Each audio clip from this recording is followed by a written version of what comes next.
Hey, it's Sam with Billito Services. I wanted to quickly share with you a quick review of the HDR grading capabilities of the 2020 LG C10 OLED.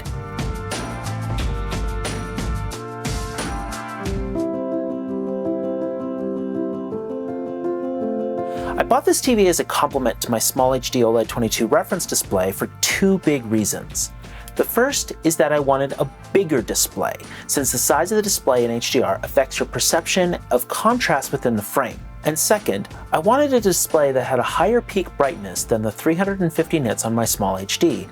I settled on the C10 OLED because it met these criteria, using the same OLED technology as my Small HD, and has great reviews for its color accuracy. There's no argument about it. This is a great looking display in HDR. And it's one of the few televisions on the market that allows you to fine-tune your gamma for use for cinematic grading. I love its image and will comfortably use it for HDR graphics and as a complement to my Small HD reference for grading. What's challenging about this TV for HDR though is that it doesn't work in any other HDR color space other than Rec 2020. While the display itself covers most of the P3 gamut, HDMI doesn't technically support using P3 color primaries, so you'll always have to work in Rec 2020 for HDR. Similarly, you can only really work in Rec 709 or Rec 2020 for SDR, which can be a problem if you're trying to do cinematic grading. I also should point out that the television doesn't come calibrated, and you need to calibrate it before using it to do any kind of HDR work. Even after calibration though, its delta E's in HDR were too high to use as a reference display, averaging around 2.2, but peaking at 13 for the most saturated colors.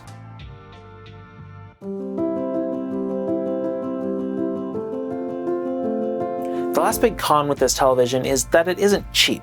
With OLED, you're paying a big premium for quality, and this display is no exception. But it's not just the cost of the TV itself. You can't hook it up to your graphics card directly for HDR reference work either, so you'll need to use an I/O box, like the new Blackmagic Ultra Studio Monitor 3G or the Decklink Mini Monitor 4K. Those will run you an additional $120 to $200. If you want to make the display work with other color spaces or use look LUTs, you'll need to spend an additional $1,300 for the Teranex Mini SDI to HDMI 8K or $750 for the Teranex Mini SDI to HDMI 12G and HD Fury Integral 2 combination.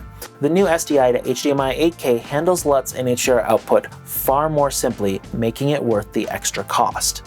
For my setup, I've got 3 HDMI cables running to the display, a direct one from my Ultra Studio Mini 4K, and 2 running from the Integral 2, so that I can add input LUTs for HDR and SDR. I've got the television wall mounted just above my main interface display and slightly offset from my reference display. And I've added the FSI Media Light Mark II Flex bias lights behind the screen for better color perception and accuracy.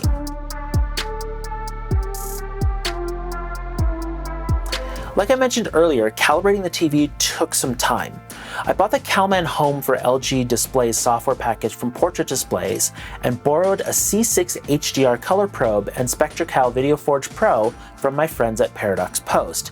The same setup we've been using for calibrating their Sony BVM X300 and their FSI XM310K. I validated the results using CalMan Studio and DaVinci Resolve as my pattern generator. Once I had everything hooked up and running, I had to find the right way to calibrate the LG's modes, which ended up being the 26-point 16 to 235 mode for SDR and the 20-point HDR mode for HDR. I calibrated the C10's Filmmaker mode for SDR and for HDR, which is a real godsend mode. It starts with a pretty good image with most things like the extra frame motion turned off. I still had a couple of settings to turn off, specifically dynamic contrast and dynamic tone mapping under the advanced control menu, and I needed to turn on just scan under the aspect ratio. Calibrating the SDR took about 20 minutes, and calibrating the HDR took around 40 once I found the correct modes. After calibrating, the image looks really good. I compared it with the HDR image on my calibrated Small HD, and while there are still a few places that could be improved where the LG loses out on color accuracy, overall it's a really great HDR image. After calibrating, its peak brightness was just under 700 nits, only a half step dimmer than a BVM X300's 1000 nits peak. LG rose off the highlights up to 1000 nits to preserve detail, which means that I can see most of the highlights that I'd be retaining on my Pro reference monitors on this LG panel.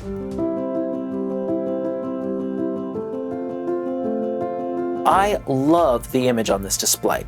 It's a great display to start learning how to grade in HDR and to get your HDR grades online. It's not the cheapest solution to start learning though, but it's better than most other displays in this price range for learning HDR. I can't recommend using it as a professional reference for HDR since its delta E's were too high, but it's fine as an SDR reference. So what do you think? Is the LG C10 a display you'd consider grading on in HDR? Let me know below, and let me know if you have any other questions about this display or any other HDR topics. And while you're here, go ahead and subscribe to this channel for more tips and tricks for working in HDR. For Bilito Services, I'm Sam, and I'll see you next time.